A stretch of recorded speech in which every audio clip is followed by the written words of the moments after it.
السلام عليكم ورحمة الله وبركاته.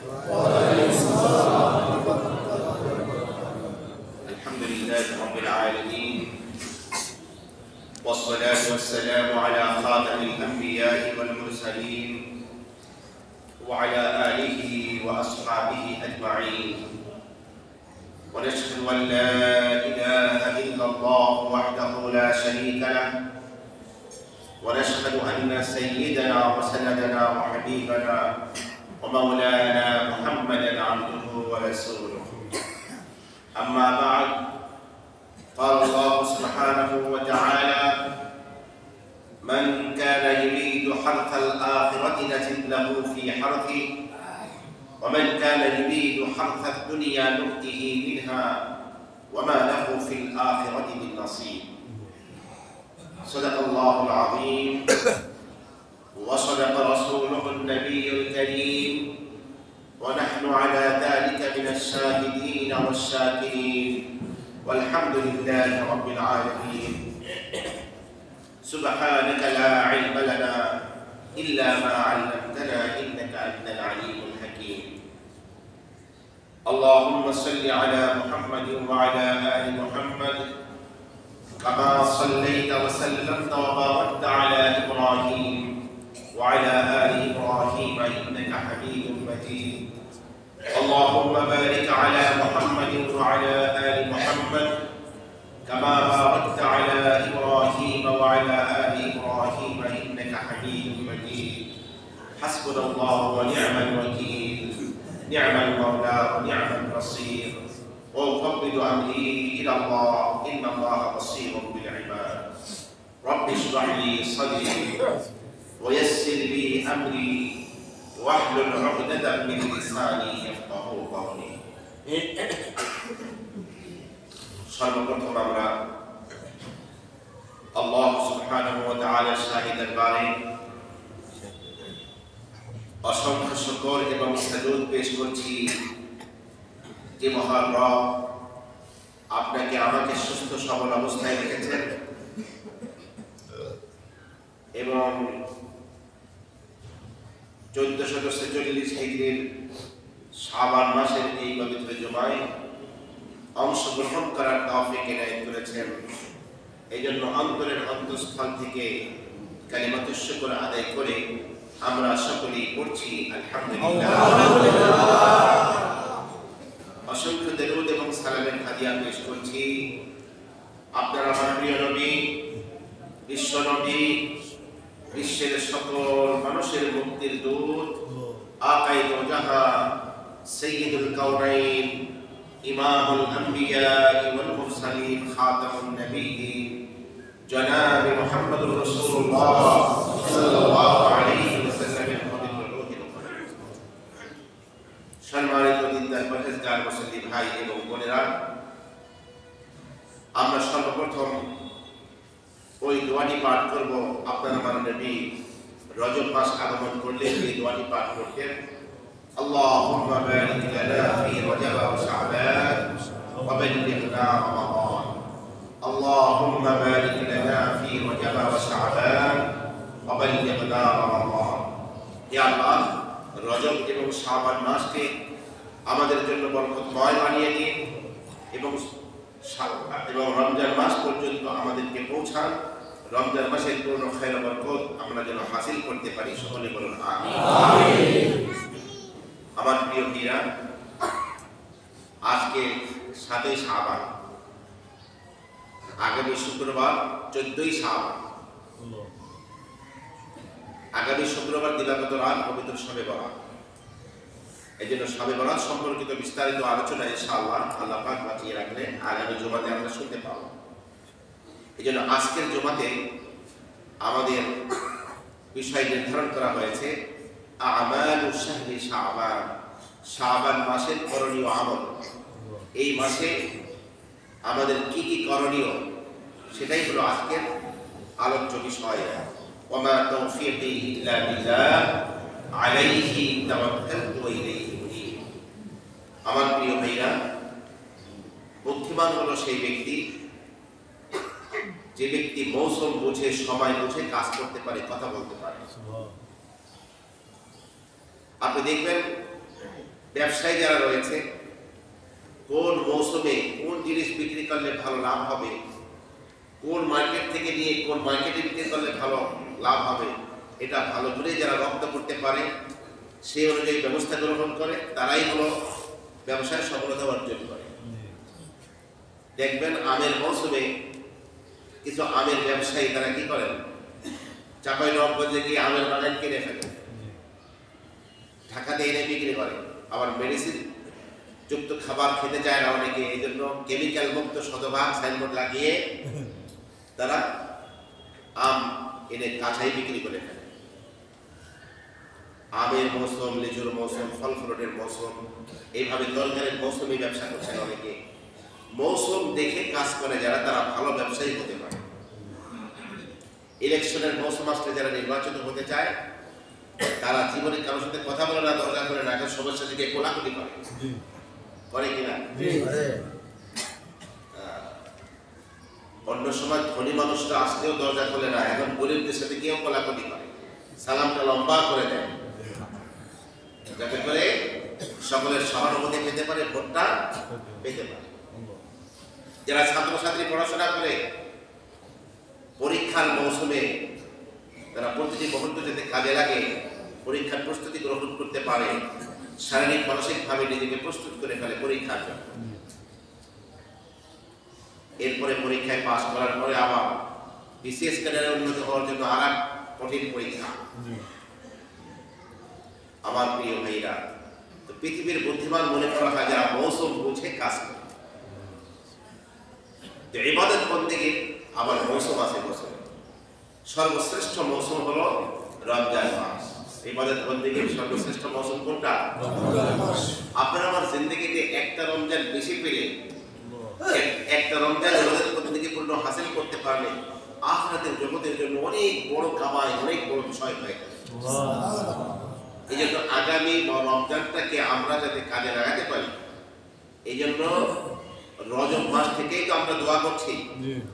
এই শাবান মাসের করণীয় বিষয়গুলোর প্রতি একটু লক্ষ্য রাখলে রমজান মাসের মৌসুমটা ইবাদত বন্দেগীর মৌসুমে আমরা ভালো করে ইবাদত বন্দেগী করতে পারব। এই জন্য মোটামুটি 20টি করণীয় আছে শাবান মাসে। কয়টা? 20টি। 1 নম্বর করণীয় হলো আল্লাহ পাকের কাছে এই মর্মে দোয়া করতে থাকা যে আল্লাহ আমাকে রমজানের আগে মৃত্যু দিয়েন না, রমজানটা পূর্ণ হাসিল করার তৌফিক আমাকে দেন, এই জন্য দোয়া করতে থাকা 1 নম্বর করণীয়। এই জন্যই আমরা প্রথমে দোয়া করে নিয়েছি, আল্লাহুম্মা বারিক লানা ফি রজব ওয়া শাবান ওয়া বাল্লিগনা রমাদান। সবাই মুখস্থ আছে? বেশি বেশি এই মাসে দোয়া করতে থাকা।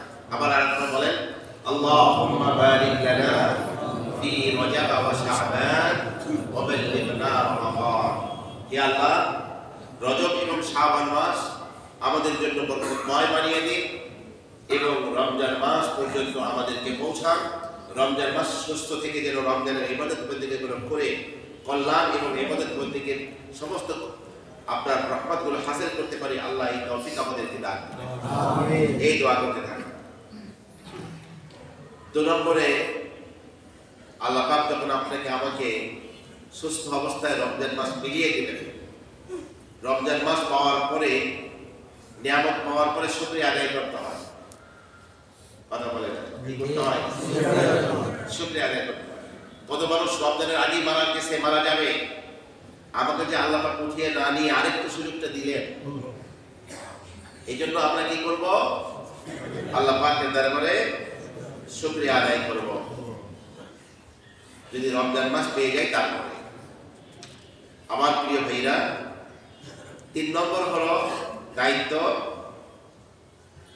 যে রমজান মাসের অসংখ্য ফজিলত আছে, এই ফজিলতগুলোর সুসংবাদ গ্রহণ করা। সুসংবাদ গ্রহণ করা মানে ওইগুলো কি করে আমি হাসিল করতে পারি, এই জন্য মনকে তৈরি করতে থাকা। সে সুসংবাদগুলো কি? 1 নম্বর হলো রমজান মাসে বেহেশতের দরজাগুলো সব আল্লাহ পাক খুলে দেন। সুবহানাল্লাহ। আল্লাহ পাক বেহেশতের দরজাগুলো রমজান মাসে খুলে দেন। জাহান্নামের সমস্ত দরজাগুলো আল্লাহ পাক বন্ধ করে দেন। বান্দার সমুদায় গুনাহকে আল্লাহ পাক মাফ করে দেন। অসংখ্য রহমত বান্দার প্রতি বর্ষিত হতে থাকে। এবং আমরা যদি একটু চিন্তা করি যে একটা রমজান কেউ যদি তার হায়াতে বেশি পেল, তাহলে তার পরকালের জগতে কতটা এগিয়ে গেল এই বিষয়ে একটা অত্যন্ত সুন্দর হাদিস আছে। হযরত তালহা ইবনে উবাইদুল্লাহ 10 জন জান্নাতের সুসংবাদ প্রাপ্ত সাহাবীর একজন হলেন তালহা। নাম কি? তালহা রাদিয়াল্লাহু আনহু। তিনি বলেন যে দুইজন মানুষ, পাকিস্তানের দুজন মানুষ এসে আল্লাহর নবীর কাছে একই সাথে ইসলাম গ্রহণ করে, দুজনই যুবক। তো তাদের মধ্যে একজন যে আমলের প্রতি আগ্রহ বেশি থাকায় সে ময়দানে জিহাদে অংশগ্রহণ করে সে ব্যক্তি যুদ্ধে শহীদ হয়ে যায়, 1 বছর আগে মারা যায়। আরেকজন ব্যক্তি 1 বছর পরে মৃত্যুবরণ করে। তো হযরত তালহা বলেন, আমি স্বপ্নে দেখলাম যে আমি যেন বেহেশতের দরজায় গিয়ে দাঁড়িয়ে আছি। কোথায় দাঁড়িয়ে আছি? বেহেশতের দরজায়। তো বেহেশত থেকে এক লোক বেরিয়ে আসে। বেরিয়ে আসার পরে ওই যে দুজন ব্যক্তি একসাথে ইসলাম গ্রহণ করেছিল, তাদের মধ্যে যে ব্যক্তি 1 বছর পরে স্বাভাবিক মৃত্যুতে শহীদ হয় নাই, 1 বছর হায়াত বেশি পেয়েছিল, তাকে আগে জান্নাতের প্রহরী যে বের হয়ে আসছে বেহেশত থেকে, সে বছর তুমি জান্নাতে ঢোকো, আগে জান্নাতে প্রবেশ করেছে। এরপরে যে ব্যক্তি শহীদ হয়েছে, তারপরে তাকে বললো এবার তুমি ঢোকো জান্নাতে। আর আমি যখন গেলাম আমাকে বলছে ইরজি' লাম ইউকদান লাকা বা'দু, তুমি ফিরে যাও, এখনো তোমাকে জান্নাতে প্রবেশ করার অনুমতি দেওয়া হয় নাই, কারণ এখনো হায়াত দুনিয়ায় বাকি আছে। জান্নাতে যেতে গেলে দুনিয়ায় বসা অবস্থাতে যাওয়া যাবে না। মৃত্যুর সেতু বন্ধন, মৃত্যুর মাধ্যম ছাড়া সরাসরি দুনিয়ার এই শরীরটা নিয়ে, এই রূহ নিয়ে এইভাবে জান্নাতে যাওয়া যাবে না। মাঝখানে এই শরীর থেকে রূহ বের হতে হবে, তারপরে গিয়ে জান্নাতের ফয়সালা। তুমি ফিরে যাও, তোমাকে এখনো অনুমতি দেওয়া হয়নি। সকালবেলা হযরত তালহা বলেন, আমি ঘুম থেকে উঠলাম। ঘুম থেকে উঠে এই স্বপ্নের কথা সাথে সঙ্গীকে বললাম। সকলে আশ্চর্য বোধ করলো যে লোকটা ময়দানে যেখানে শহীদ হয়ে গেল, সেটা আগে জান্নাতে যাবে, তাকে আগে জান্নাতে যাওয়ার সুসংবাদ দেওয়া হবে। সে গেল পরে, আর যে ব্যক্তি 1 বছর পরে মৃত্যুবরণ করলো স্বাভাবিক মৃত্যু, সে আগে গেল। তো হাদিসটি আল্লাহর নবী পর্যন্ত পৌঁছলো আমার স্বপ্নের কথা। যখন রাসূল সাহাবায়ে কিরামকে লক্ষ্য করে বলেন, মিন আইয়ি যালিকা তা'জাবু, তোমরা তালহার স্বপ্নের কথা শুনে কি জন্য তোমরা আশ্চর্য বোধ করছো? ফাকালু ইয়া রাসূলুল্লাহ, সাহাবায়ে কিরাম বলেন, ইয়া রাসূলুল্লাহ, একই সাথে দুজন মুসলমান হয়ে একজন 1 বছর আগে শহীদ হয়ে গেছে, আরেকজন 1 বছর হায়াত পেয়ে স্বাভাবিক মৃত্যু হয়েছে, কিন্তু দেখা গেল শহীদের আগেও 1 বছর বেশি হায়াত পাওয়া ব্যক্তি আগে জান্নাতে প্রবেশ করলো। এইটা দেখে আমরা আশ্চর্য বোধ করলাম। তখন রাসূল বললেন সাল্লাল্লাহু আলাইহি ওয়াসাল্লাম, আলাইসা কাদ মাকাতা হাদা বা'দা সানা, যে লোকটি আগে জান্নাতে প্রবেশ করলো, স্বাভাবিক মৃত্যু হয়েছে 1 বছর হায়াত পেয়ে, সে কি শহীদের পরও 1 বছর দুনিয়ায় বেঁচে ছিল না? সাহাবায়ে বললেন, হ্যাঁ বেঁচে ছিল। তো রাসূল বললেন, 1 বছর বেঁচে যখন ছিল তখন একটা রমজান মাস আসছে না তার জীবনে? তো সেই রমজান মাসে সে রোজা রেখেছে, তারাবি নামাজ পড়েছে, কোরআন তেলাওয়াত করেছে, জিকির আজকার করেছে, 1 বছরে কতগুলো সেজদা আল্লাহ পাককে দিয়েছে। ব্যাপারটি কি এমন নয়? সাহাবায়ে কেরাম বলেন, হ্যাঁ ব্যাপারটি এমন। যখন রাসূল বলেন, যখন ব্যাপারটি এমন, তখন এই দুজনের নেকির মধ্যে আসমান এবং জমিনের মধ্যে যতখানি পার্থক্য, এতখানি পার্থক্য হয়ে গেছে। তাহলে বোঝা গেল মুমিনের জিন্দেগি যদি 1 বছর বেশি হয়, সেটা তার জন্য ভালো। এর জন্যই মৃত্যু কামনা করা ঠিক না। অনেকে দুনিয়ায় বিরক্ত হয়ে দুনিয়ার জীবন থেকে অতিষ্ঠ হয়ে মৃত্যু কামনা করে। রাসূল বলেন, না, মৃত্যু কামনা করবে না। এতটুকু জায়গা আছে, এতটুকু বলা যে আল্লাহ যতদিন আমার জন্য দুনিয়ায় বেঁচে থাকা কল্যাণকর, ততদিন বাঁচিয়ে রাখো। আর যদি মৃত্যুই আমার জন্য কল্যাণকর হয়, তাহলে তুমি আমার জন্য মৃত্যুর ইন্তজার করো। এইভাবে দোয়া করতে পারি, কিন্তু সরাসরি মৃত্যু কামনা হাদিসে পাকে নিষেধ আছে। কারণ একটা দিনও এমন একজন ইমানদার ব্যক্তি বেশি বাঁচলে একদিনের নেকি বেশি দিয়ে একটা এমন দিন সে উঠে। তাহলে 3 নম্বর হলো যে রমজান মাসের অসংখ্য ফজিলত রয়েছে, তাই সুসংবাদ গ্রহণ। 4 নম্বর দায়িত্ব এই শাবান মাসে আমাদের সকল প্রকারের গুনাহ ছেড়ে দেওয়া এবং তওবা করার উপর দৃঢ় প্রতিজ্ঞ হওয়া যে আমি রমজান মাসে নেক আমল বাড়িয়ে দিব। এখন গুনাহের কাজও চলতে থাকবে, নেক আমলও চলতে থাকবে, সমুদ্র আলে যেটা চলবে, এটা কি হবে?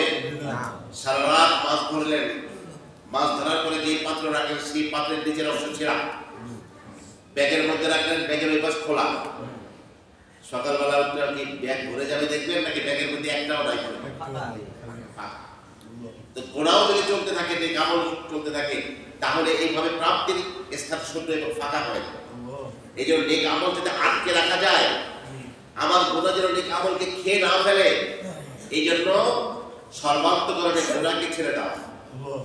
আসলে আপনার আল্লাহ থারবি আলাইহির রাহমাহ বলেন 200 রাকাত নফল নামাজ পড়ার চেয়ে একটা সগীরা গোনা থেকে বেঁচে থাকার নাম বেশি। 2 মণ ঘি খাওয়ার চেয়ে 1 ফুট বিষ খাওয়ার থেকে বাঁচার দাম বেশি।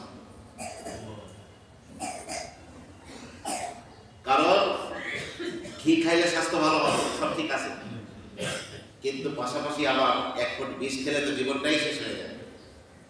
গোনা তো বিষ, গোনা তো শুধুমাত্র নিজের দুনিয়ার জীবনকে ধ্বংস করে, এই দুনিয়ার বিষ তো জীবনকে ধ্বংস করে। আর গোনা তো আল্লাহ পাকের নাফরমানি হওয়ার কারণে আল্লাহ থেকে বান্দাকে সরিয়ে দেয়, ঈমানকে ক্ষতি করে দেয়, পরকালে জাহান্নামে যাওয়ার কারণ হয়ে যায়। এই জন্য যারা গোনা করাবে, আপনাকে আমাকে গোনার দিকে নিয়ে যাবে, তাদের থেকে বাঁচা দরকার। যাদের সান্নিধ্যে বসলে গুনাহের কথা আলোচনা হয়, গুনাহ করার উপরে মন তৈরি হয়, তাদের সান্নিধ্য থেকে বাঁচার জন্য চেষ্টা করা। তো যাই হোক, 4র্থ দায়িত্ব হলো আমাদের এই শাবান মাসে যে আমরা সর্বান্তকরণে গুনাহ ছেড়ে দেব। চেষ্টা করবো না ইনশাআল্লাহ? চেষ্টা বান্দা করলে পারে না এমন কিছু নাই, শুধু চেষ্টার অভাব, হিম্মতের অভাব। আল্লাহ সুবহানাহু ওয়া তাআলা তওবা আহ্বান জানিয়েছেন কোরআনে কারীমে বহু জায়গায়।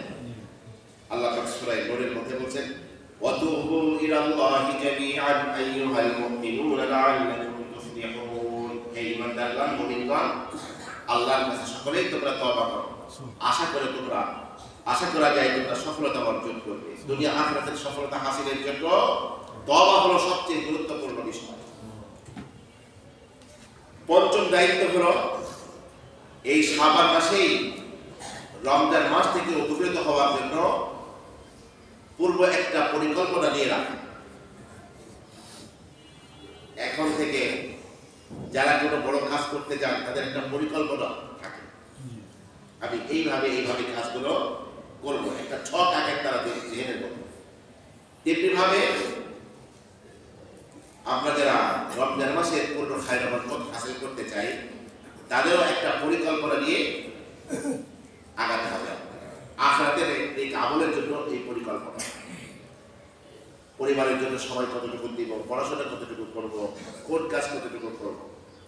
এই জন্য 6ষ্ঠ দায়িত্ব হলো জিকির, নামাজ, কোরআন তেলাওয়াত, তাসবিহ, তাহলিল সব কিছুর জন্য নিপুণ একটা আপনার রুটিন করে নেওয়া। অর্থাৎ 24 ঘন্টা রমজানের সময়গুলো আমি ভাগ করে নেব। ঘুম থেকে কয়টায় উঠবো? সেহরি খাওয়ার জন্য। তো খাবার দস্তরখানে রেডি করতে স্ত্রীর একটু দেরি হবে না, এই সময়টা আমি কমাস কম 8 রাকাত তাহাজ্জুদ পড়ে নেব, একান্ত রুমে কান্নাকাটি করবো। সেহরির শেষ সময় হবে 5টায়, আমি 4:30টায় উঠে যাব, 4:30টায় খাবার টেবিলে যাব, দস্তরখানে যাব। তো এইভাবে করে ফজরের নামাজ মসজিদে রমজান মাসে তো একেবারে আগে ভাগে হয়ে যায়। আগে ভাগে মসজিদে চলে এসে তাকবীরে উলার সাথে ফজর পড়ে কিছুক্ষণ কোরআন তেলাওয়াত করে তারপরে আমি ঘুমাবো। আবার ঘুম থেকে কয়টায় উঠে অফিসে যাব বা দোকানে যাব, সেটাও রুটিন করে নেওয়া। দোকানে গিয়ে আমার কাজ কি হবে সেটাও রুটিন করে নেওয়া। এভাবে করে রমজান মাসের একটা নামাজও যেন তাকবীরে উলার সহ পড়া ছাড়া না যায়, এই জন্য এমন আগে ভাগে গিয়েই আমাকে উজু সহ রেডি থাকা, যাতে করে আমি ঠিক মতো রমজান মাসের নামাজগুলো জামাতের সাথে আদায় করতে পারি। নিজেকে একটা ছকের মধ্যে, নিজেকে একটা রুটিনের মধ্যে নিয়ে আসে। সপ্তম দায়িত্ব হলো রমজান মাসের প্রতিটি মুহূর্ত, প্রতিটি সেকেন্ডকে অবহেলা না করে প্রতিটি মুহূর্তকে কাজে লাগানোর চেষ্টা করে। যারা বুদ্ধিমান, যারা জ্ঞানী, তারা রমজান মাসের একটা মুহূর্তকেও তারা নষ্ট করে না। ইমাম মালিকের মতো ব্যক্তি অত্যন্ত সেজে গুজে থাকতেন। সম্রাট হারুন রশিদের কাহিনী আপনাদেরকে শুনিয়েছি, যিনি বলেছিলেন মদিনায় এসে যে কদিন আমি মদিনায় থাকবো, আপনি একটু গভর্নর হাউসে আমি উঠেছি, ওখানে এসে আপনি আমাকে পড়িয়ে যাবেন, আপনার এলেম শিখিয়ে যাবেন। এবং মালিক বলছেন না, পানি নিতে গেলে কুয়ার কাছে আসতে হয়, কুয়ার কারো বাড়ি দিকে পানি নিয়ে আসে, এলেমের কাছে আসতে হয়, এলেম কারোর কাছে যায় না। আপনাকে যদি শিখতে হয় আমার দরবারে মসজিদের নবীতে আসতে হবে। বলছে তাহলে আমাকে ভালো একটু বসার ব্যবস্থা করে দিয়ে সামনে, বলে কি না সেটাও হবে। আপনি যদি মসজিদ পুরা টাইম হওয়ার পরে আসেন, যে এইখানে গিয়ে মসজিদ শেষ আপনি ওখানে বসবেন, বাদশাহ হিসেবে সামনে আসবেন, এর কোনো সুযোগ নেই। বাদশাহ খলিফা হারুন রশিদ আসরের পরে এসে দেখলেন ইমাম মালিক বিশ্বের শ্রেষ্ঠ আলেম ইমাম, বিশাল মসজিদ, উনি পিছনে গিয়ে বসলেন, তবে ওনার লোকজন ওনার জন্য একটা চেয়ারের ব্যবস্থা করে। তখন ইমাম মালিক একটা হাদিস শুনিয়ে দিলেন, মান তাওয়াদা লিল্লাহি রাফাআহুল্লাহ, যে আল্লাহকে সন্তুষ্ট করার জন্য নিজেকে ছোট বানিয়ে রাখে, বিনয়ী বানিয়ে রাখে, আল্লাহ পাক তার মর্যাদাকে বাড়িয়ে দেন। সুবহানাল্লাহ। তখন ইমাম মালিকের কথা হাদিসের পর্ব বুঝতে পেরে খলিফা হারুন রশিদ চেয়ার থেকে নিচে বসে ওই পিছনে বসে হাদিস শুনে তারপরে বাড়ি দিলেন। তো যে ইমামের বুকের পাঠায় এলো সেটা ইমামটা কেমন? সেই ইমাম মালিক রমজান মাস আসলে ফিকার মাসলা, হাদিসের মাসলা সব স্থগিত করে দিয়ে পুরো টাইমটা কোরআন তেলাওয়াতে তিনি কাটিয়ে দিতেন। হয় নামাজ, তাহলে কোরআন তেলাওয়াত, তাসবিহ, তাহলিল, জিকির, আজকার। কারণ এই মুহূর্ত জিন্দেগি আরেকবার আমার জিন্দেগিতে হাসিল নাও হতে পারে, এই জন্য এইভাবেই চলতেন আমার প্রিয়। তো রমজানের হার মুহূর্তকে, প্রতিটি সেকেন্ড, প্রতিটি মিনিটকে আসলে আপনারা আমার জিন্দেগির প্রতিটি সেকেন্ড হিসাব করেন।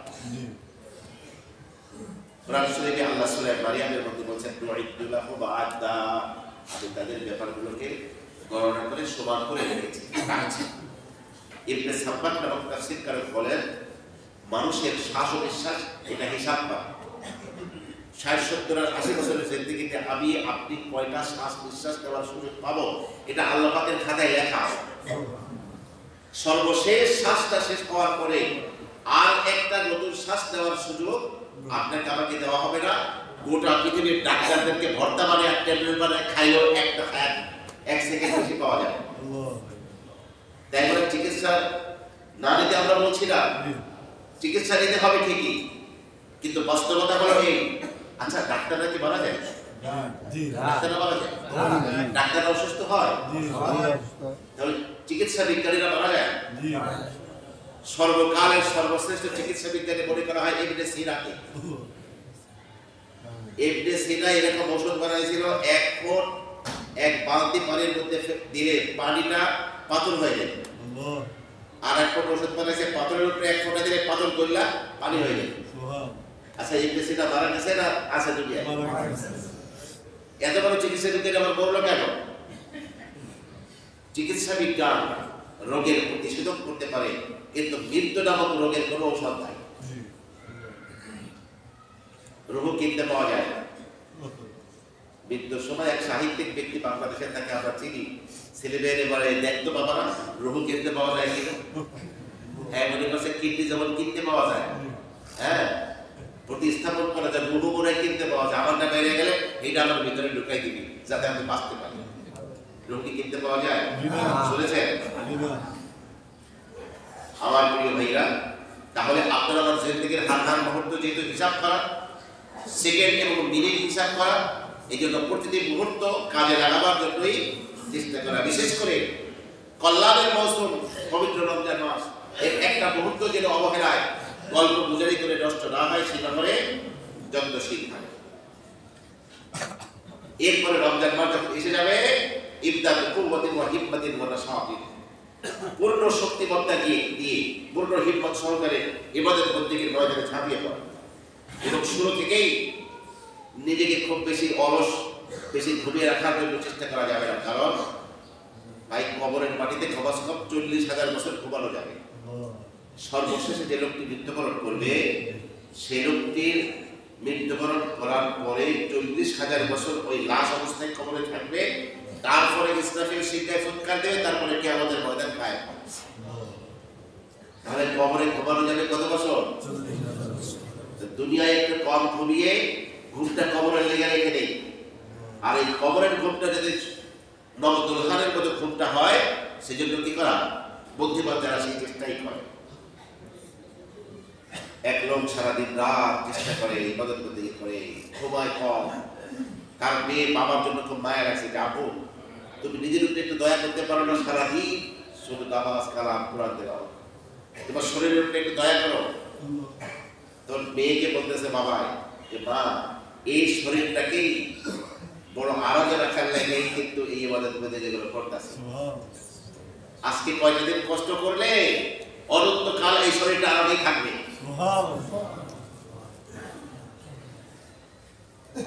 শুধু ইবাদত বন্দেগী না করে শরীর পাললে কাজ হবে না। যত জিহাদের সাথে সাধনা পরিশ্রমের সাথে কি করতে হবে? নিজেকে ইবাদত বন্দেগীর মধ্যে দাঁড় করিয়ে দিতে হবে। আমার প্রিয় ভাইরা, এই একটি মাস আল্লাহ তাআলার কাছে সাহায্য চাওয়া, আল্লাহ আমি যেন রমজান মাসের খাতা মুহূর্ত কাজে লাগাতে পারি, প্রতিটি সেকেন্ড মিনিটকে কাজে লাগাতে পারি, সেই সুযোগ সেই তৌফিক তুমি আমাকে শারীরিকভাবে করে দাও। আমার পরিবেশ পরিস্থিতি, আমার পারিবারিক অবস্থা, আমার চাকরি এবং আমার ব্যবসা বাণিজ্য সবগুলোকে এভাবে তুমি গুছিয়ে দাও যাতে করে রমজান মাসের কোনো একটা মুহূর্ত আমার থেকে নষ্ট হয়ে না। শুধুমাত্র সব কিছু বাদ দিয়ে সারাদিন নামাজ পড়তে বলা হয়নি। আপনি রমজান মাসে অফিস করবেন ঠিকই, ব্যবসা বাণিজ্য ঠিকই করবেন, ঘর সংসারের প্রয়োজনীয় বাজার সদাই সবই করবেন, কিন্তু এরই মধ্য দিয়ে সবাইগুলোকে কাজে লাগাবার জন্য চেষ্টা করবেন। আমার প্রিয় ভাইরা, দশম দায়িত্ব হলো এই মাসে আল্লাহর নবীর সাহাবীরা এবং তাবেঈন থেকে আমাদের পূর্বসূরীরা, আল্লাহ পাকের প্রিয় বান্দা বান্দীরা রমজান মাস কিভাবে কাটিয়েছেন তারা, তো সেগুলো জানার জন্য চেষ্টা করে। সেই চেষ্টাটা হতে পারে কোনো দর্শে বসে হবে, কোনো ওলামায়ে মুখে শুনে হবে, অথবা তাদের জীবন কাটাবার কাহিনীগুলো পড়ে পড়াশোনা করে বইপত্র জানতে হবে যে আল্লাহর প্রিয় বান্দারা রমজানের সারা মুহূর্তগুলো কিভাবে কাটিয়েছে। দুনিয়ায় তো আমি একাই আসি নাই, আল্লাহর বহু বান্দারা তো দুনিয়া থেকে চলে গেছে। তারা যদি পারেন আমি কেন পারবো? তারা তো একটা জিনিস কিনতে গেলে অনেক দূরে গিয়ে কিনতে হবে। আমরা তো ছোটবেলায় দেখেছি একটা কেরোসিন কিনতে 3 মাইল দূরে হাটে গিয়ে কেরোসিন কেনা লাগতো, এখন ঘরের কাছে দোকান, তখন হেঁটে যাওয়া লাগতো, আর এখন অটো। বাংলাদেশে কত লাখ অটো আছে আল্লাহই জানে, ঢাকা শহরে অটো হয়ে যাওয়ার কাজ। এই দিক দিয়ে গাড়ি যাবে, এখানে আর অটো ঢুকাই দিচ্ছে। এখন সহজ হয়ে গেছে, সময় করে কাজে লাগাবার বেশি সুযোগ এসেছে, কিন্তু মানুষ অলস হয়ে গেছে, কাজ করতে চায় না। তো আল্লাহর প্রিয় বান্দারা রমজান মাস কিভাবে কাটিয়েছেন সেগুলো পড়ালেখা করে বা যে কোনো ভাবে নিজেকে সেইভাবে একটু তাদের কাছে রাখার জন্য চেষ্টা করে। হযরত সুফিয়ান সাওরী তিনি ইমাম আবু হানিফার সমসাময়িক বিশ্ববিখ্যাত মনীষী আলেম, তিনি রমজান মাস আসলে সমস্ত কাজ বাদ দিয়ে শুধু কোরআন তেলাওয়াত করতেন। ওলীদ ইবনে আব্দুল মালিক যার যুগে বাংলাদেশ, ভারত, পাকিস্তানে ইসলাম আসছে উপমহাদেশে মুহাম্মদ বিন কাসিমের নেতৃত্বে, তো সেই সময় যিনি আমিরুল মুমিনিন ছিলেন, দামেস্ক অধিপতি ওলীদ ইবনে আব্দুল মালিক, তিনি এত বড় রাষ্ট্র চালাইয়া প্রতিদিন তিনি 3 দিনে 1 খতম কোরআন তাহাজ্জুদে পড়তেন। হাফিজে কোরআন তাহলে তো সম্ভব না, নিশ্চয়ই তিনি হাফিজে কোরআন ছিলেন। আর রমজান মাসেও তার এই আমল ছিল, কোনো রকমের ব্যত্যয় ছিল না, 3 দিনে 1 খতম কোরআন তাহাজ্জুদে পড়তেন। শাসক হয়। তবে রমজান মাসে ওলীদ ইবনে আব্দুল মালিক সম্পর্কে বর্ণনা আসছে যে তিনি রমজান মাসে 17 খতম কোরআন পড়তেন। একজন রাষ্ট্রের রাষ্ট্রনায়কের কি পরিমাণ ব্যস্ততা, বিশাল প্রশাসন তাকে ম্যানেজ করতে হয়, ডিল করতে হয়।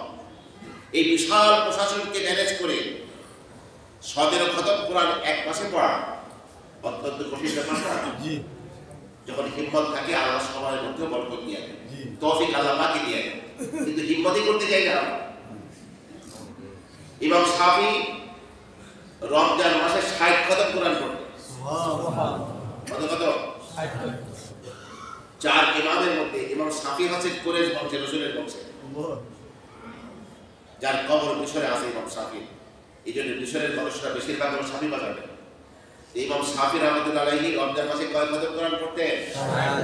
60 খতম কোরআন পড়তেন। এবং অন্য মাসে ইমাম শাফি 30 খতম কোরআন পড়তেন। আর রমজান মাসে ডবল কত 60 খতম কোরআন।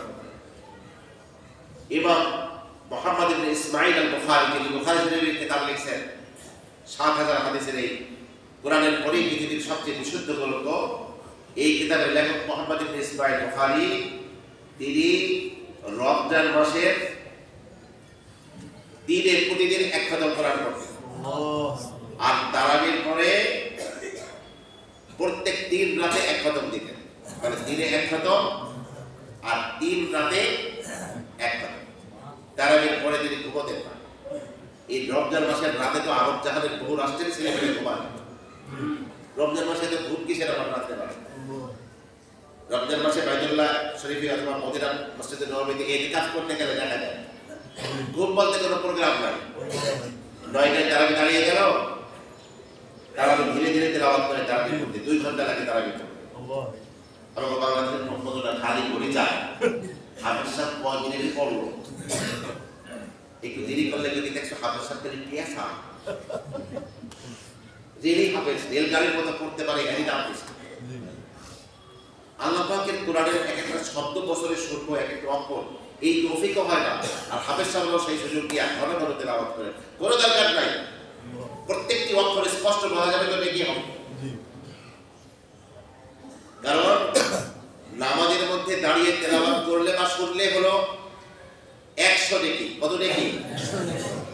রমজান মাসে 70 গুণ বাড়িয়ে দেওয়া হয়, তাহলে কত হলো?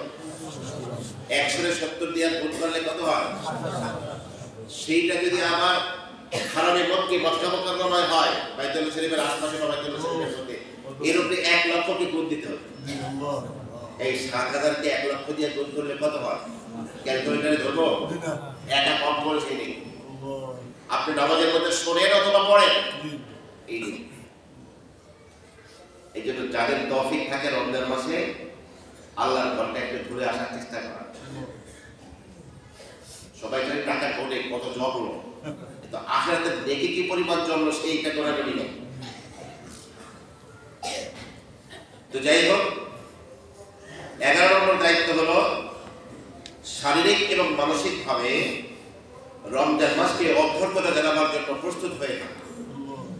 কখন রমজান মাস আসবে, কবে চাঁদ উঠবে, আমি তখন আরো বেশি কঠিন ইবাদত করতে গিয়ে ঝাঁপিয়ে পড়বো। আগের থেকে মানসিক ভাবে নিজেকে কি করা, প্রস্তুত করে রাখা, শরীরটাকেও সেভাবে প্রস্তুত করে রাখা, মনটাকেও সর্বান্তকরণে সেভাবে প্রস্তুত করে রাখা। এভাবে যারা রমজান মাসকে অভ্যর্থনা জানাবার জন্য চেষ্টা করে, তারা রমজান মাস এসে গেলে বড় আনন্দিত হয়। একে অপরকে বলে রমাদান কারীম, মিশরে বলে কি রমাদান কারীম, তো অপরজনে বলে আল্লাহু আকরাম, রমজান বড় সম্মানিত মাস। তখন অপরজনে বলে আল্লাহ তার চেয়েও বেশি সম্মানিত। একে অপরকে সুসংবাদ দেয় রমজান মাসের এই কল্যাণের মাস আল্লাহ পাক দান করেন। আমার প্রিয় ভাইরা, মানব জীবনে সাধনা ছাড়া কোনো কিছু হাসিল হয়, ঘুমিয়ে ঘুমিয়ে কিছুই হওয়া যায় না, না হতে পেরেছে না কিয়ামত পর্যন্ত পার। যারা স্কুল কলেজ ইউনিভার্সিটি মাদ্রাসায় পড়ে, এই জ্ঞান বা ইলম এটাকে কোনো ট্যাবলেটের নাম, 1 লক্ষ টাকার একটা ট্যাবলেটের দাম, রাতে খেয়ে ঘুমাইবো, দেখবো সকালবেলা আনন্দ হয়ে গেছে। এত সহজ? কত রাত জাগতে হয়, হাফেজে কোরআন হতে গেলে কত কষ্ট করতে হয়। সবাই আপনারা ঘুমিয়ে থাকেন শেষ রাত্রে, ছোট ছোট ছোট বাচ্চা যারা হাফেজ হতে যায় তাদেরকে শেষ রাত্রে উঠিয়ে দেওয়া হয়। তারা শেষ রাত্রে ঘুমায় না। আর শেষ রাত্রে মুষলধারে আল্লাহর রহমতের বৃষ্টি বর্ষণ হয়, তখন হাফেজরা সন্ধ্যা রাত্রে একটু পড়েছিল, শেষ রাত্রে অল্পক্ষণ পড়লেই মুখস্থ হয়ে যায়। পুরা প্রকৃতি স্তব্ধ থাকে, আল্লাহর রহমত অত্যন্ত বাড়ি ধরা বর্ষণ হতে থাকে, কোরআন অতি দ্রুত মুখস্থ হয়ে যায়। তো কঠোর 12 নম্বর দায়িত্ব হলো জাহিদ নাফসাকা ওয়াক্তানি আল আদাতিকা সাইয়্যা, কঠোর সাধনা করা রমজান মাসে এবং নিজের খারাপ অভ্যাসগুলো পরিহার করা। অনেকের খারাপ অভ্যাস আছে, কি সিগারেট খাওয়া একটা খারাপ অভ্যাস। যে আল্লাহর বান্দারা সিগারেট খায়, এক সারা শরীর দিয়ে সিগারেটের গন্ধ আসে, মাথা থেকে পা পর্যন্ত পুরো শরীরে সিগারেট হয়ে যায়, মানে হেরে সিগারেট মানে খাওয়া যায়, এরকম পুরো শরীর সিগারেট হয়ে যায়, দুর্গন্ধ হয়ে যায়। আর রহমতের ফেরেশতারা কাঁচা পেঁয়াজ খাইলেই, কাঁচা পেঁয়াজ খেয়ে মসজিদে আসতে নিষেধ করা হয়েছে। আচ্ছা, কাঁচা পেঁয়াজ খেয়ে যদি মসজিদে আসতে নিষেধ করা হয়, তাহলে সিগারেট খেয়ে মসজিদে আসতে কি বলা হয়েছে? অনেকে মক্কা শহরে গিয়ে এই কাম করে সিগারেট। আর যে সিগারেট খায় না, সেই ব্যক্তি যদি সিগারেট খায় এমন ব্যক্তির পাশে নামাজে দাঁড়ায়, তার অবস্থা খুব খারাপ হয়ে যায়, কারণ তার পুরো শরীর থেকে গন্ধ আসে। আমি এই খারাপ জিনিসটাকে ছেড়ে দেবো, এর জন্য শ্রেষ্ঠ পথটা হলো রমজান মাস। দিনের বেলাতে খাইলে রোজা চলে যাবে, তো দিনের বেলা যখন খাইলাম না, রাতের বেলা একটু না খাই থাকি, চেষ্টা করলেই তো করা যায় না। আচ্ছা, সিগারেট একটা খারাপ অভ্যাস। এইভাবে খারাপ অভ্যাস আছে বন্ধু বান্ধবের বাসায় গিয়ে অযথা গল্প গুজরাতে লিপ্ত হওয়া, আর গল্প গুজরি করলেই যার আপনার মনটা খারাপ আছে তার বিরুদ্ধে গীবত শিকায়ত হয়, আবার নেকিগুলো সব নিয়ে যাবে যার গীবত করবো। কেন? এই খারাপ অভ্যাসটা ছেড়ে দেবো, আমি এখন আড্ডা দেওয়ার চেষ্টা করবো না রমজান মাসে। এইভাবে করে খারাপ যে অভ্যাসগুলো আপনার আমার জিন্দেগিতে আছে রমজান মাসে, সেগুলোকে ত্যাগ করা। 13 নম্বর দায়িত্ব হলো এই মাসে দাওয়াতি জীবন গ্রহণ করা। দাওয়াতি জীবন মানে আমি কিভাবে রোজা রাখবো, আমার সমাজ, আমার পরিবার, আমার দেশের প্রতিটি মানুষ রোজা রাখতে পারে, ইবাদত বন্দেগীতে এগিয়ে আসে, আবার এই জন্য দাওয়াতি কাজ করতে হবে। যত মানুষকে দাওয়াত দিয়ে আমি রোজার দিকে নিয়ে আসবো, যত মানুষকে দাওয়াত দিয়ে ইবাদত বন্দেগীর মধ্যে নিয়ে আসবো, তত মানুষের সব আপনারা আবার হাসিল হবে। এই জন্য ডবল অনেক গুণ সব বেশি হাসিলের জন্য দাওয়াতি কার্যক্রম রমজান মাসে চালিয়ে দিতে হবে। 14 নম্বর হলো ইফতাহ সাফহায় বাইদা মুসলিহা, আল্লাহর সাথে নতুন এক সম্পর্ক গড়ে ওঠা। অন্য মাসে হয়তো বিভিন্ন গুনাহের কারণে পার্থিব বিভিন্ন ব্যস্ততায় আল্লাহর সাথে নিবিড় ওই সম্পর্ক গড়ে উঠতে পারি নাই।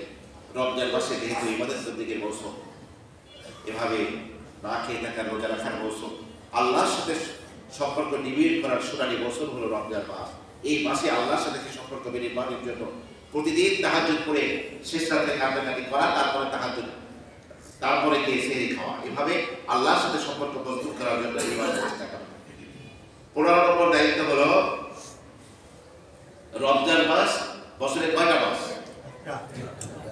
সবাই কয়?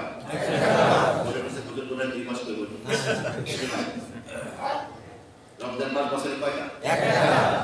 কিন্তু আপনি আমি ইচ্ছে করলে 2টা বানাতে পারি। বলবেন কিভাবে? 6 রোজা তো আছে পরে, এই রমজান মাসেই ডবল করতে পারি, কয়েক গুণও করতে পারি। ডবল করা মানে কমাস কম প্রতিদিন একজন মানুষকে ইফতার করা।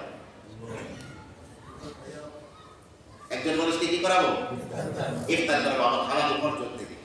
রাসূল সাল্লাল্লাহু আলাইহি ওয়াসাল্লাম এই বিষয়ে বলেছেন, মান ফাত্তারা সাইমান, যে ব্যক্তি কোন রোজাদার ব্যক্তিকে ইফতার করাবে, কানা লাহু মিথলা আজরিহি, ওই ব্যক্তি রোজা রেখে যে সওয়াব পেয়েছে, যার দস্তরখানে বসে ওই লোককে ইফতার করলো, সে সেই পরিমাণ সওয়াব পাবে।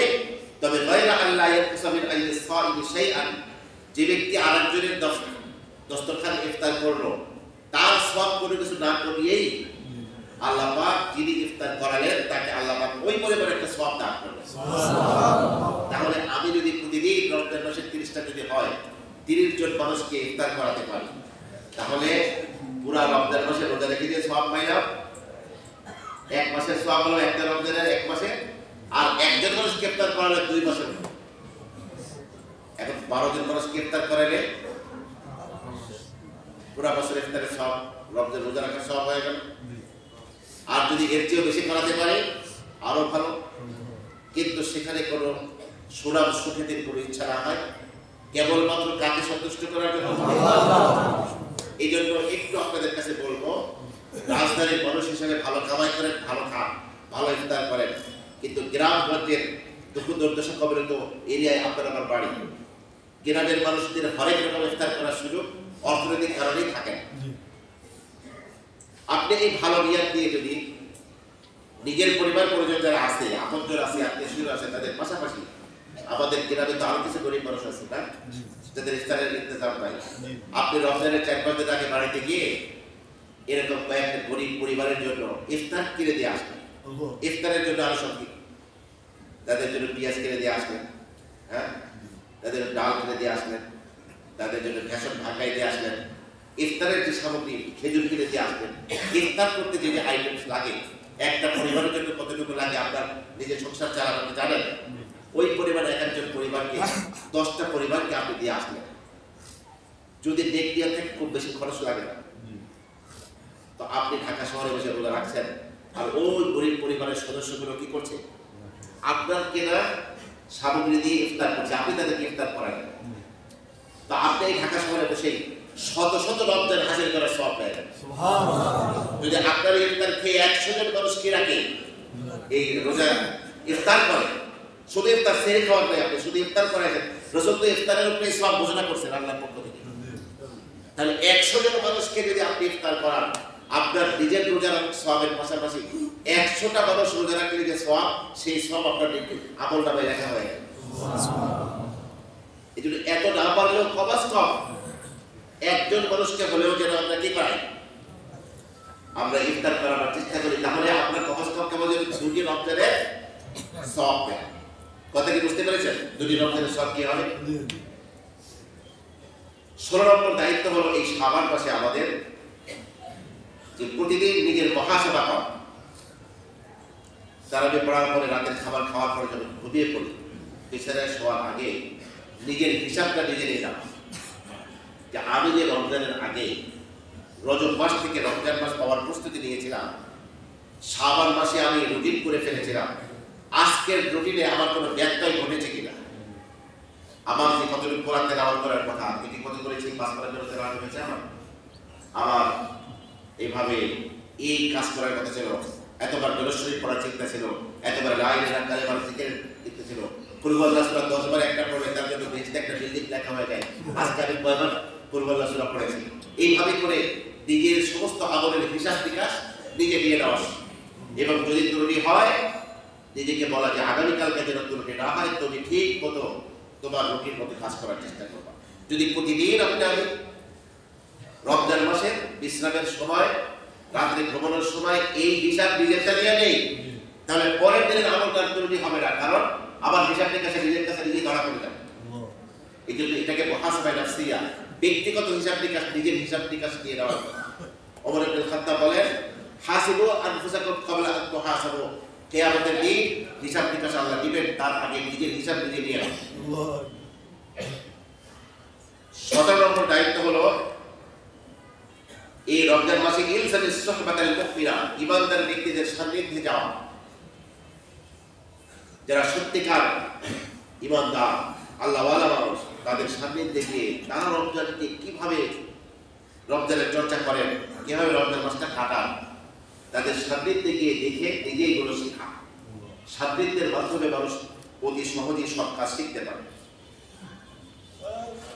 আমার প্রিয় ভাইরা, 18 নম্বর দায়িত্ব হলো ইস্তিসহাব নিয়াতাত তাগয়ির, নিজেকে পরিবর্তন করার চেষ্টা করা।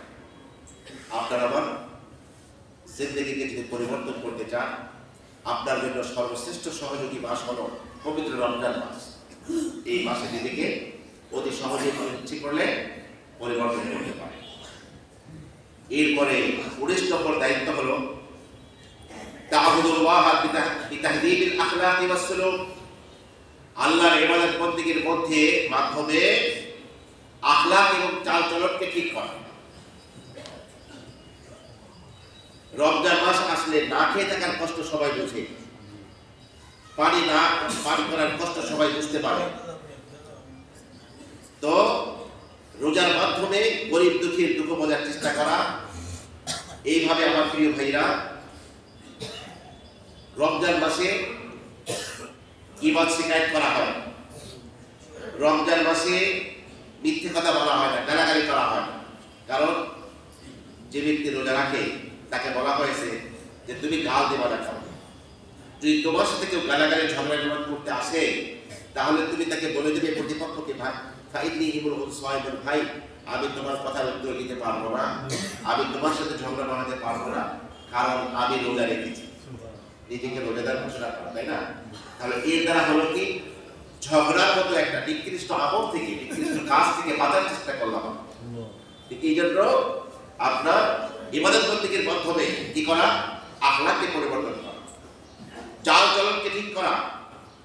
এই জন্য রাসূল সাল্লাল্লাহু আলাইহি ওয়াসাল্লাম বলেছেন যে যে ব্যক্তি মিথ্যা কথা ছাড়তে পারলো না, মিথ্যা অনুযায়ী আমল করা ছাড়তে পারলো না, আল্লাহর কোনো প্রয়োজন নেই তার খাদ্য এবং তার পানীয় ত্যাগ করা। তো সে খারাপ পরিহার করলো এবং সে পানীয় পরিহার করলো, এটা কোনো আল্লাহর দরকার নেই। কারণ আসল হলো আখলাককে নিয়ন্ত্রণ শেখানোর জন্যই রোজা। কিন্তু সেই রোজা রেখে যদি সমস্ত অন্যায় কাজগুলোই হতে থাকলো তাহলে রোজার তাৎপর্য কি হলো, ব্যক্তি জীবনে রোজার প্রতিফলন কি ঘটলো, তাকওয়া পরহেজগারের প্রশিক্ষণ কি ঘটলো। এই জন্য ইবাদত বন্দেগীর মাধ্যমে নিজের আখলাক ঠিক করা, নিজের সুলুককে ঠিক করা, নিজের চালচলনকে ঠিক করা, এটা হলো শাবান মাসের 19তম দায়িত্ব। আর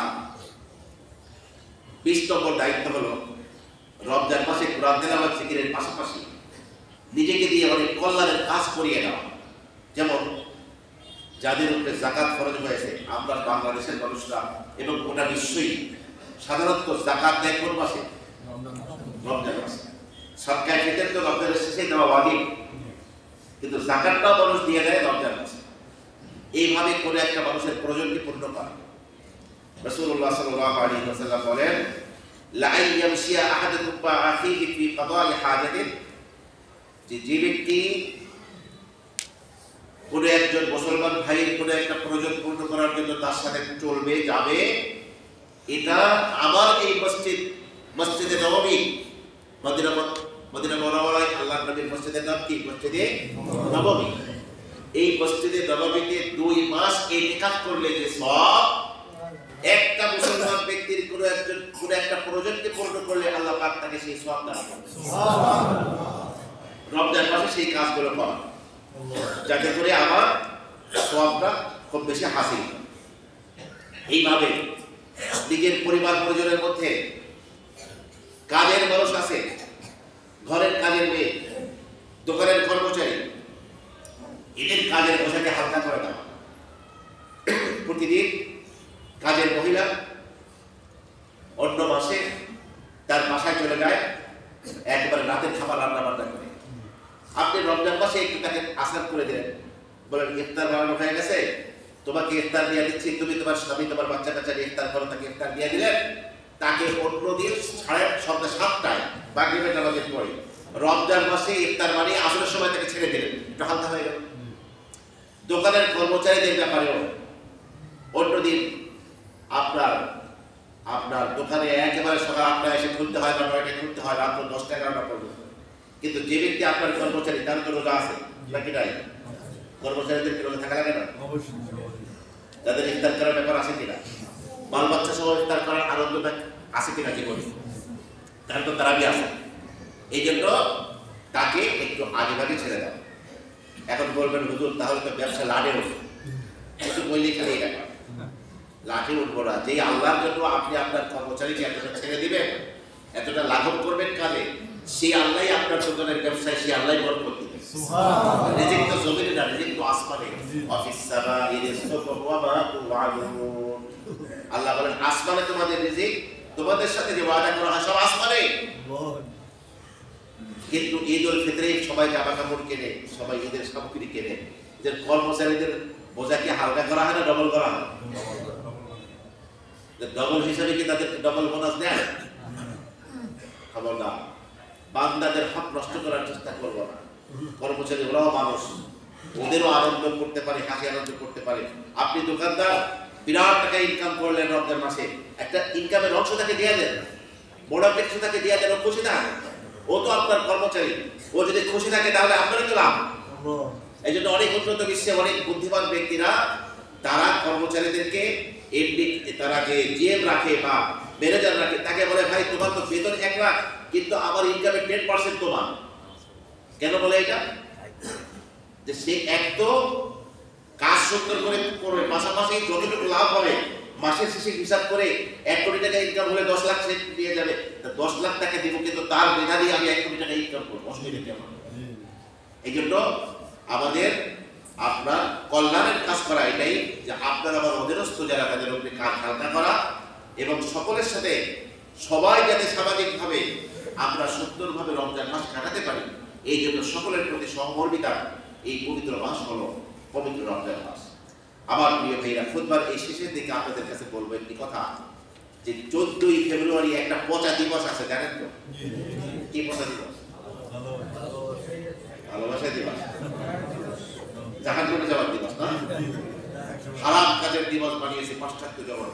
আর আমাদের কিছু মানুষ আমাদের ছেলে মেয়েদেরকে নষ্ট করার জন্য এই দিনটা বাংলাদেশে ঢুকাই দিয়েছে ইচ্ছা করে। এবার কুদরতি ভাবে বাংলাদেশে যেই দিন দিনের বেলা এই দিবসটি, সেই দিন রাতের সবে বরাত। যারা দিনের বেলা পাগলামি করবে রাতের বেলা নামাজ পড়তে দরকার নেই, কিছু খাবে করবে। এক তো জুমার দিন, সবে বরাতের আগের, সবে বরাত যে সন্ধ্যার পরে হবে তার আগের জুমা। এই জন্য সর্বতভাবে আমাদের ছেলে মেয়েদেরকে ওই দিন নিয়ন্ত্রণ করতে হবে যে এই ভ্যালেন্টাইন দিবস কোনোভাবে যেন তারা উদযাপন করতে না পারে, পালন করতে না পারে। আমাদের সর্বোচ্চ ভালোবাসা হলো আমাদের রবের প্রতি, যিনি আমাদের সৃষ্টি করেছেন। কেউ কারো আপন না ভাই, কেউ কারো আপন না। মারা গেলে এই স্ত্রী, এই কন্যা, এই আপন সবার আগে কে ওই বাঁশ বাগানে রেখে আসবে, আপনাকে পাগল হয়ে যাবে সবাই, ঘরের মধ্যে লাশটা ঢুকতেও দিবে না। কে আপন? আমার সবচেয়ে বড় ভালোবাসা আমার রব, আমার অস্তিত্বের প্রতিটি ধূলিকণা যার কাছে ঋণী, সেই রবের প্রতি আমার সমস্ত ভালোবাসা। তারপরে দুনিয়ায় আসার মাধ্যম যারা আমাদের মাতা পিতা, তাদের প্রতি ভালোবাসা, নিজের স্ত্রী, নিজের কন্যা, নিজের ভাই বেড়াদের আপনজন, রক্তের সম্পর্কের প্রতি ভালোবাসা, নিজের আপনজন বন্ধু বান্ধবের প্রতি ভালোবাসা এবং স্ত্রীর প্রতি ভালোবাসাও এটা ইসলামের অত্যন্ত গুরুত্বপূর্ণ দিক। কিন্তু বিবাহ পূর্ব কোন একজন পরনারীর সাথে টেলিফোনে কথা বলা, এমনি কথা বলা, সেটাই তো হারাম। তার দিকে তাকানো হারাম, তার সাথে পর্দা করা ফরজ। মহিলা পরপুরুষের সাথে কথা কিভাবে বলবে কোরআন তাও শিখিয়ে দিয়েছে। আল্লাহ বলেছেন ওয়ালা তাখদা'না বিল কওল, বলায়ের কণ্ঠে তোমরা পরপুরুষের সাথে কথা বলবে না। কারণ ফায়াতমাআল্লাযী ফী কলবিহি মারাদ, যার দিলের মধ্যে রোগ আছে সে তোমার প্রতি লাগাইতে হবে, আকর্ষিত হবে।